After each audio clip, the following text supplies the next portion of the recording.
Welcome back to my YouTube channel. I know you're wondering what's happening.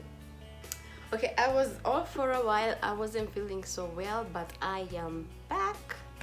So today I'm just gonna give you a story time while I'm doing my glam. I was just from the salon and they did my eyebrows, so yeah, so I just did my coconut, not coconut, oh my god, I'm so obsessed with coconut. It's charcoal mask, yeah. So I'm just gonna do my glam up while I tell you, sorry, just had my brekkie. So I'm just gonna tell you about, I'm just gonna show you how I do my glam as we talk, like as I explain the third trimester and the labor. So stay tuned for that. Let me wash this up and then I come. So I just washed my face. Just gonna moisturize it. Oh, I touched my eye. Oh my god. Okay, so let's just do that. Don't worry, it's gonna go away. So wait, if you haven't subscribed, I don't know what's keeping you from doing it. Please hit that subscribe button and turn on the notification bell to get these young moms updates every single Saturday. I wasn't feeling well, that's why I didn't update last Saturday, but yeah.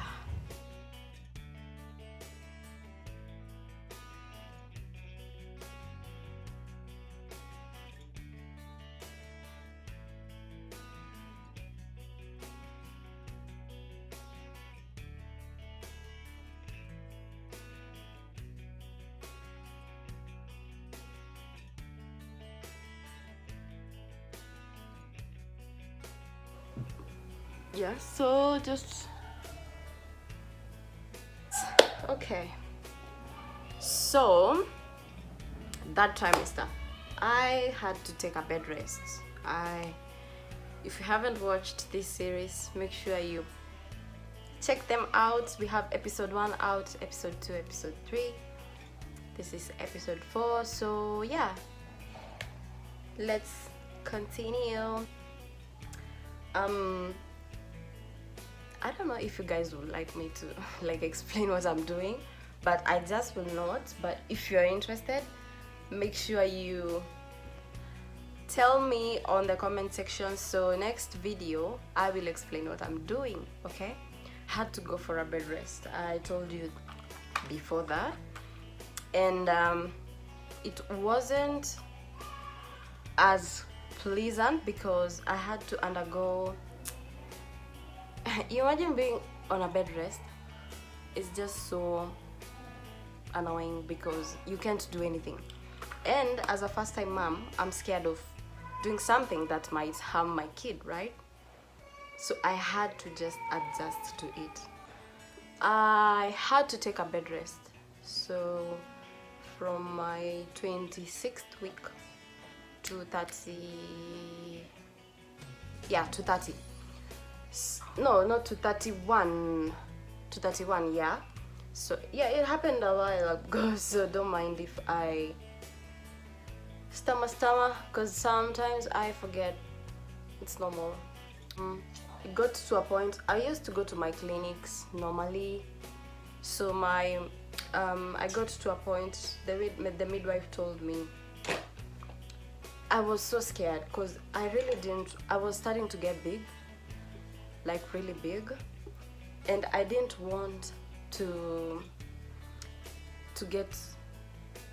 to have to not give birth like normally. So I had to ask, every time I went to my clinic, I had to ask my midwife, because my body was big before when I was in high school. When I was young, I was chubby. Let me just say chubby. Yeah. So I asked my midwife if I can start working out every week, every time I used to go to the clinic. Because when you get to your third trimester, you go when you feel anything, literally. So when you feel like there's pain, you go. When you feel like, you go to the hospital and get checked. When you feel like but just anything, because you're scared the baby might come early or something, right? I used to go like every second. Every second I felt something. So from my third trimester, I can say I used to go to my clinics weekly. When I got to my 30th week, the midwife told me to come back on my 31st, and then they'll tell me if I can start working out. So by then the baby had already engaged. These are the terms we start learning when you're pregnant. I never knew them. Apart from if you're a medical school, or you're in medical school, or you're practicing midwifery or a nurse. Yeah. So my baby had already engaged, so I was ready. The baby was like ready to come out anytime. My midwife was like, yeah, she gave me the go ahead to start working out, and I was so excited because I knew this is the time to make a change. This is the time to finish what I started. Like work out, and make sure my baby is safe, but not work the hell out like crazy workouts. Yeah. And that's how I managed to undergo my third trimester. So on this third trimester, what I learned was drinking lots of water will really help you. But if you're not in the mode of drinking lots of water, you can drink orange juice, like fresh orange juice, just blended. Fruit, any fruit that you can think of that can be just be blended, and you just have that juice. It's so helpful because one, it boosts the baby's energy, and the baby plays like nobody's business, playing all the time, almost all the time. I know it's draining. Actually, it's really draining when the baby is playing in the tummy. It's draining, especially I think it's just in your head, and you're like, oh, now I'm tired too, and you just not. So one, drinking lots of liquids. Two, make sure you get enough rest, because boy, this body needs it. After that was being checked. Every time I went for the being checked if I have UTI. It's so common, especially when you're pregnant, and it's so annoying because you cannot be given medication because you're pregnant. So you have to, if it's medication, it's a specific medication, which is so annoying. But if you're interested in that, we will go on that side later, after I tell you all the lessons that I learned when you're pregnant, what you're supposed to do. So I started like knowing what to do and what not to do, right? So this helped because I started being cautious. I can say cautious of what I'm putting in my body, and how it will enable me to get that energy boosted up so that I can be able to exercise. So there are a lot of pregnancy exercises trimester wise. So if you're pregnant right now, boo, make sure you just at least do 10 minutes. Not every day, but at least 10 minutes when you feel like you need that fitness around it. and that's just basically how I managed around it.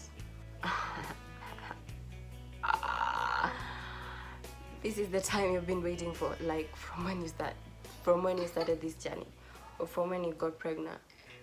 This is the moment you've been waiting for. So I had to just wait. Zevi, sleep. Zevi, time to night. I went for the scan. I think it was 39th week. Yeah, it was 39th week. They check if the baby is fully engaged, if the baby is trying to maybe move downwards and stuff. And that was the moment I was like so happy, very happy, because when you get the good news, like your baby is coordinating, if you just hear your baby is coordinating, you're like, yes Lord, thank you so much. This is the day I have been waiting for. Can we just get there, please? Can we just get there, please? Because you are so tired. You can't sleep. That's the time you literally can't sleep.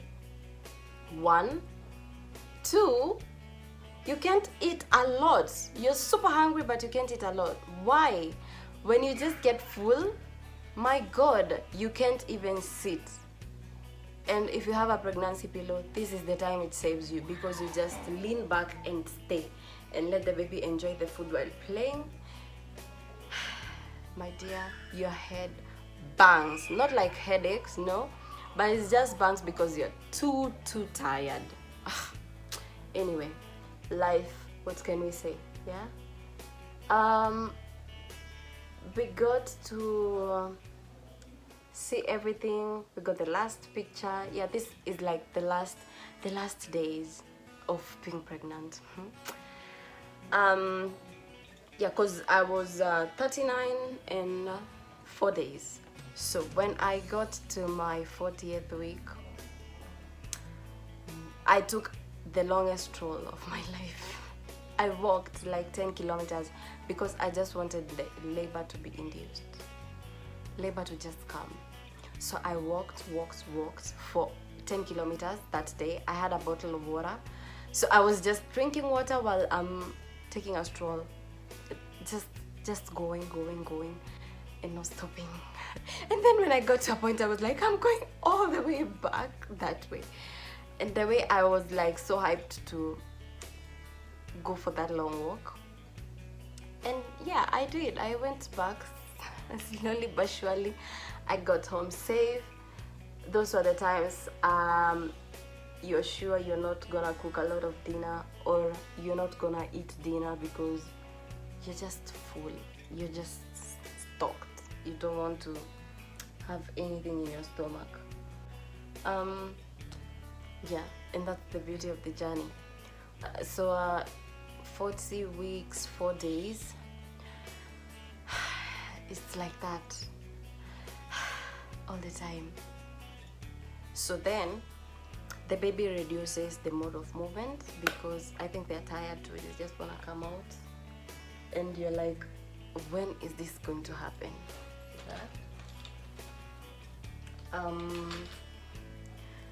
I couldn't like take it any longer. So that night, after walking for so long, I induced my labor, thankfully. So I started, so one thing, girls out there who are planning to get pregnant, let me just be honest with you. When you hear someone is inducing labor, it's not the funniest thing to do, but it's great because then you're tired. It's so understandable because you're tired. You just want this baby to come out. You celebrate the birth, and then life goes on, right? But when I got to this point, I was like, what in the world? This is what induction feels like. So I induced myself like naturally. So I was just working on the phone.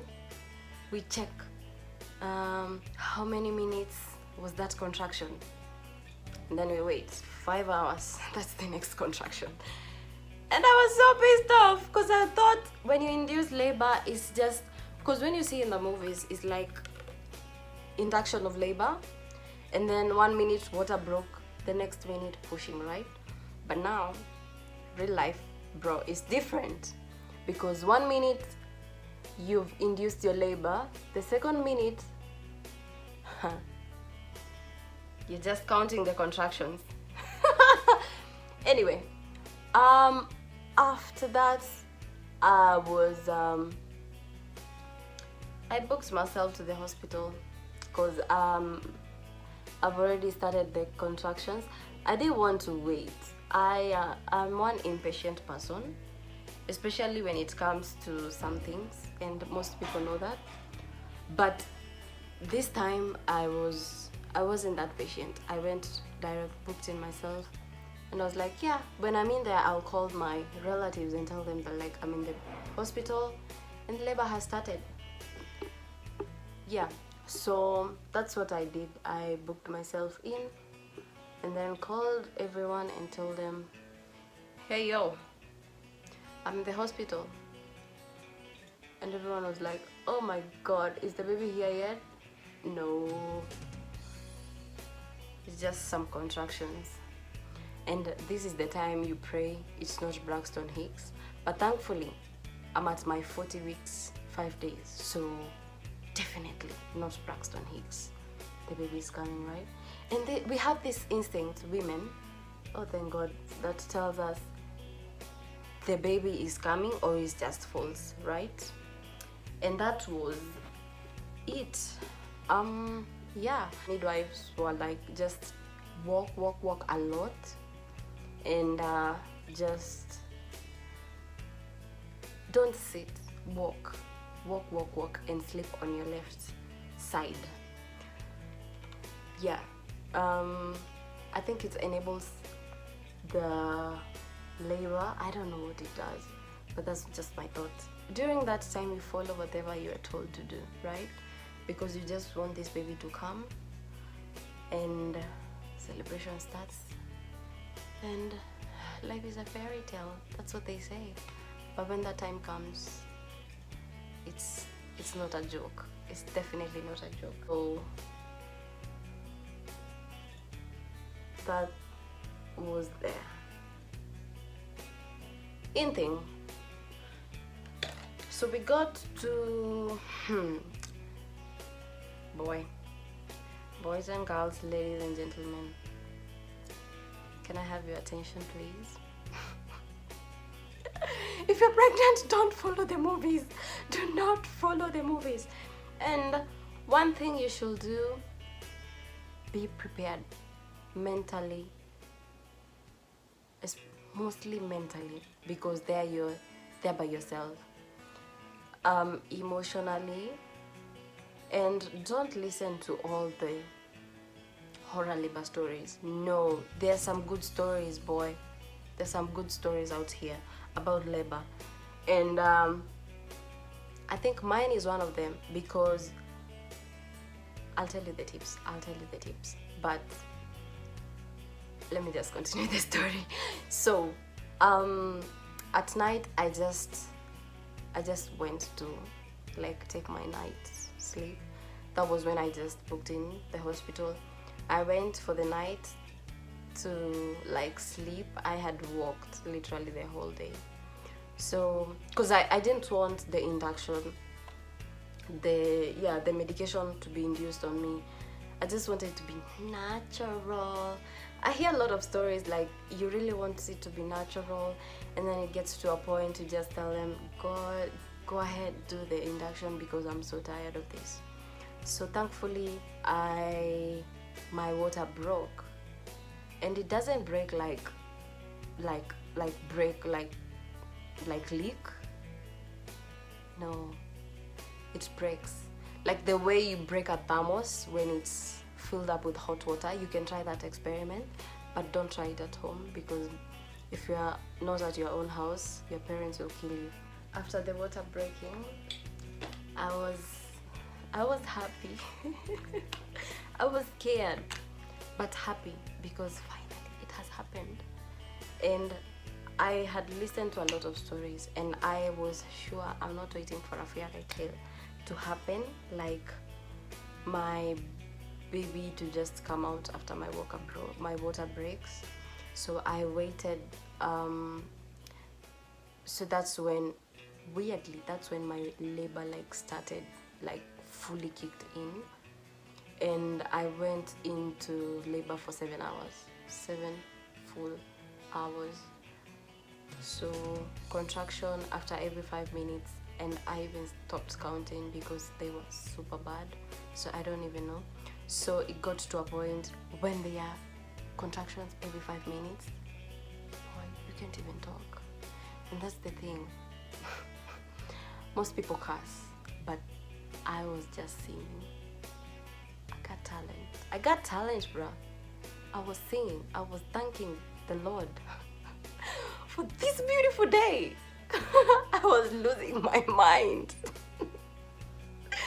Anyway, I sang until I got to a point I didn't have strength anymore to sing.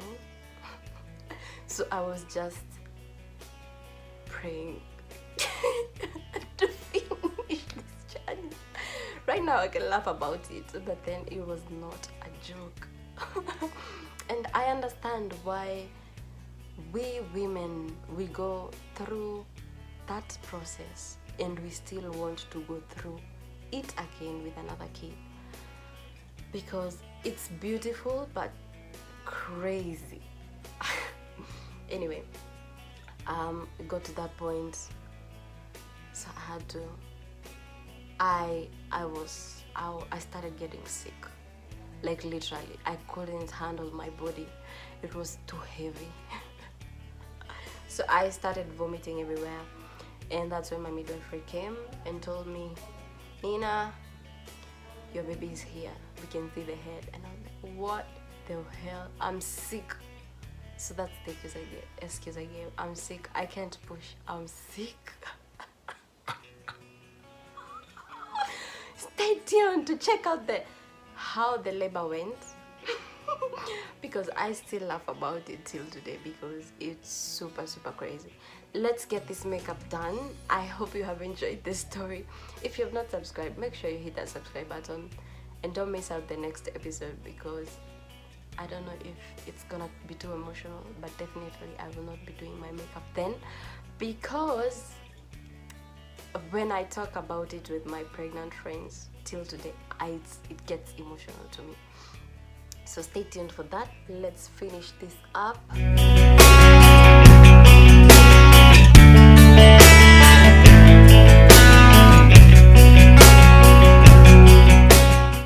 If you've enjoyed the story, make sure you give it a thumbs up, and share worldwide. Let people know giving birth isn't that crazy, and giving birth is a gift. I don't know why people think giving birth is the worst thing you can do in life, but it's the best thing you can do, because you are brought to this world to give life, and that's the most important thing you can ever do.